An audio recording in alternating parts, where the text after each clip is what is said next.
സംപൂജ്യരെ, എന്നെ കേൾക്കുന്ന പ്രിയമുള്ളവരെ, എല്ലാവർക്കും നമസ്കാരം.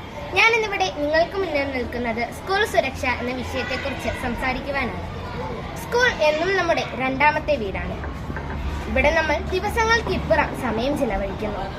അതിനാൽ തന്നെ സ്കൂളിന്റെ സുരക്ഷ വളരെ പ്രധാനപ്പെട്ടതാണ്. കുട്ടികളുടെ ശരീര സൗഖ്യവും മാനസിക ശാന്തിയും സംരക്ഷിക്കുന്നതിൽ സ്കൂൾ സുരക്ഷ നിർണായക പങ്ക് വഹിക്കുന്നു.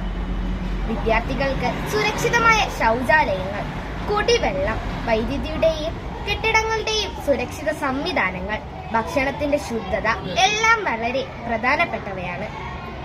കൂടാതെ സൗഹൃദപരമായ ഒരു അന്തരീക്ഷം, അക്രമം, ഉപദ്രവം തുടങ്ങിയവ ഇല്ലാത്ത സ്കൂൾ പരിസ്ഥിതി നിർമ്മിക്കാൻ നമ്മൾ എല്ലാവരും ചേർന്ന് ശ്രമിക്കണം.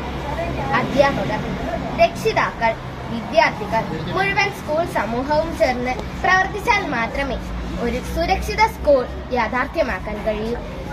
സുരക്ഷിത വിദ്യാർത്ഥികൾക്ക് മാത്രമേ ഭാവിയെ സംരക്ഷിക്കാനാവൂ എന്ന വാക്യം നമ്മൾ എപ്പോഴും ഓർക്കണം.